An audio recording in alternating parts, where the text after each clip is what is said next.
All my life, I've been a global traveler, seeking cultures and traditions that are just as vibrant today as in times past. We're opening doors, stepping into worlds most never see, because that's where the best stories are.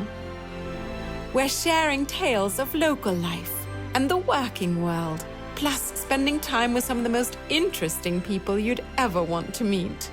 It's truly privileged access that always leaves me excited to explore more.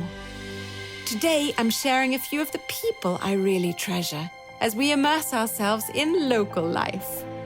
We'll meet Dona Manuela and bake bread the traditional way in Portugal. Spend time with my dear babushka Nadya in Uglich, Russia. And finally, explore Rome on a Vespa with Claudio. Our first stop takes us to Fabios, Portugal, tucked away along the banks of the Volga River.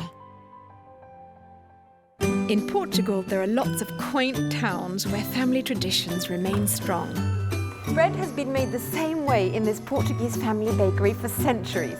I'm in the middle of baking bread with Dona Manuela. Wait until you meet her. Come on in. Dona Manuela really lives to bake. Her spirit is truly infectious, and I soon couldn't help but join in. I love the smell of yeast. The combination of ingredients and dedication has made her a local legend. The ingredients of this very special local bread are very simple. It's water, flour, salt, and yeast.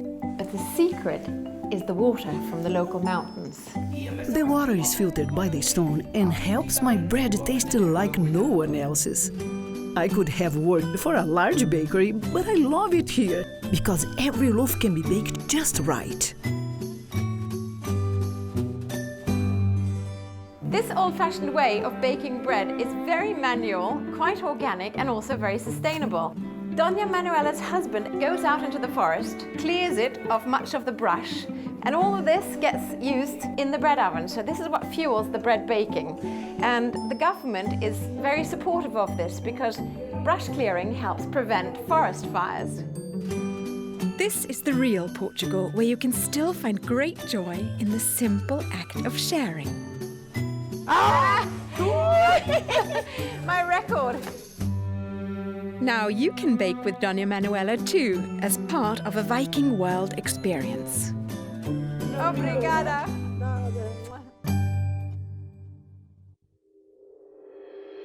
Now we're headed for the Russian countryside, to Uglich, on the banks of the Volga River.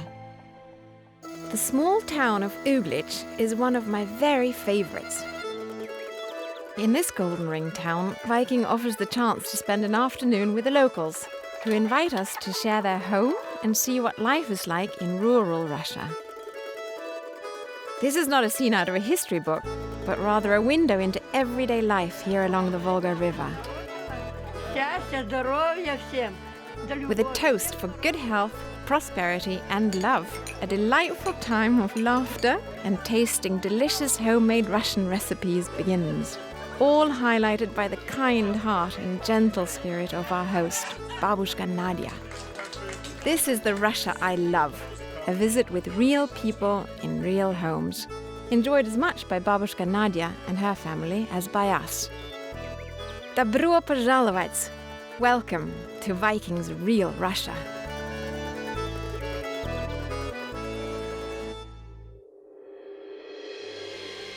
And finally, we're off to Italy, where I'll explore Rome with my friend Claudio in a classic Italian way. Rome quite possibly has more beauty and history than any other place. It's a fascinating slice of the old world, with countless treasures ready to be explored.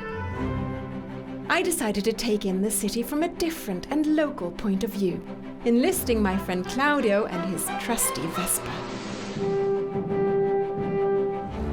With a cool breeze in our face, Rome seemed to unfold before us. Meandering through this eternal city was delightful, exploring its quiet back streets and their sweet surprises. Why do you think people love the Vespa so much? The people like because is freedom. Italia, the freedom is the first for the life.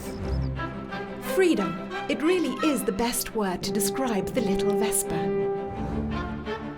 Combine that with its unique look, and it's easy to understand why more than 18 million Vespas have been sold since its introduction in 1946. And why Italians say the Vespa is not just a scooter, but a way of life. The Vespa, it's a very beautiful design. But that's, of course, what Italy is famous for, great design. And the Vespa hasn't really changed. Not change because in any case, if the design is perfect, it's impossible to change. Claudio wasn't kidding. The Italians won't change a design that works. In fact, the Vespa is still so loved, there's even a museum honoring its character. Brainchild of Piaggio, a retooled World War II aircraft company, the Vespa included clear aeronautical influences and an intriguing design that, when first shown to Enrico Piaggio, caused him to burst out, "Sembra una Vespa. It looks like a wasp." Many think it sounds like a wasp too. And so the name stuck, and the company cobbled together a scooter, utilizing everything at hand. The first production is only green because it's a mix for the trucks in the world. And they use the same paint. So the Vespa was created to allow Italians to get around their cities. Yeah. After the Second World, about all family go in the Vespa, 5 people On this together. size? Yes. The Vespa became a hit, nimbly navigating through Italy's war-ravaged cities and countryside. Then, with the 1953 movie Roman Holiday, Rome and the Vespa captured everyone's imagination. It's a dream, you know? You have the sound, zzz, Yeah, yes. the air condition, Yeah. and the very beautiful city. Yeah. It's perfect.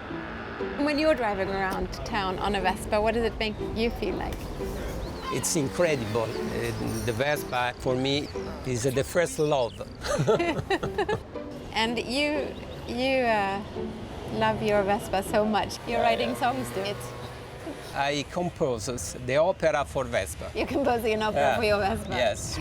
Attraverso Roma in Vespa. Na na na na na na na na na na na na na na na.